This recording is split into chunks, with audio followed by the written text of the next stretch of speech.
నమస్కారం రైతు సోదరులారా, welcome back to our channel. ఈ వీడియోలో రైతు భరోసా గురించి నేను అప్డేట్ ఇవ్వబోతున్నాను. ఈ నెలలో రైతు భరోసా డబ్బులు రిలీజ్ చేస్తారని సీఎం గారు చెప్పారు. అందుకే ఈ వీడియోలో దాని గురించి అప్డేట్ ఇవ్వబోతున్నాను. కాబట్టి ఈ వీడియోని పూర్తిగా చూడండి. అలాగే ఈ వీడియోని కొత్త వాళ్ళు చూస్తున్నట్లయితే ఈ ఛానల్ని సబ్స్క్రైబ్ చేసుకోండి. అలాగే బెల్ సింబల్ని ఆన్లో పెట్టుకోండి. ఇలా చేయడం ద్వారా నేను చేసే ప్రతి ఒక్క వీడియో మీకు నోటిఫికేషన్గా వస్తుంది. మీరు మిస్ అవ్వకుండా చూడగలుగుతారు. ఇప్పుడు టాపిక్లోకి వెళ్ళినట్లయితే ఇక్కడ చూడండి, న్యూస్లో ఇచ్చారు. ఇప్పుడు దీన్ని మీకు పూర్తిగా వివరిస్తాను, చూడండి. వానాకాలం సీజన్కు సంబంధించిన రైతు భరోసా నిధులను సీఎం రేవంత్ రెడ్డి ఈ నెల 26న మదిరలో విడుదల చేయనున్నారు. చూశారు కదా, ఈ నెల జూన్ 26న మదిరలో సీఎం రేవంత్ రెడ్డి రైతు భరోసా నిధులు విడుదల చేయబోతున్నారు.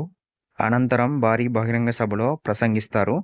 కాగా ఈ స్కీమ్ కింద 73 లక్షల మంది రైతులకు ఎకరానికి 6,000 చొప్పున ఆర్థిక సాయం అందనుంది. అంటే 73 లక్షల మంది రైతులకు ఎకరానికి 6,000 చొప్పున రైతు భరోసా డబ్బులు ఇస్తారని చెప్తున్నారు. కానీ దఫలవారీగా ఇన్ని ఎకరాలకు డబ్బులు ఇస్తామని మాత్రం ఈ న్యూస్లో చెప్పలేదు. ఇంకా చూడాలి, ఇంకేమన్నా అప్డేట్స్ వస్తాయో చూడాలి. వచ్చిన తర్వాత నేను ఖచ్చితంగా మీకు అప్డేట్ అయితే ఇస్తాను. అలాగే ఇక్కడ చూడండి, ఈ మేరకు వానాకాలం సాగు కోసం 9,000 కోట్ల రైతు భరోసా నిధులకు సీఎం రేవంత్ రెడ్డి ఆమోదం తెలిపినట్లు తెలంగాణ కాంగ్రెస్ ట్వీట్ చేసిందని ఇక్కడ ఇచ్చారు. అంటే వానాకాలం రైతు భరోసాకు 9,000 కోట్ల వరకు ఇస్తున్నామని ప్రకటించారు.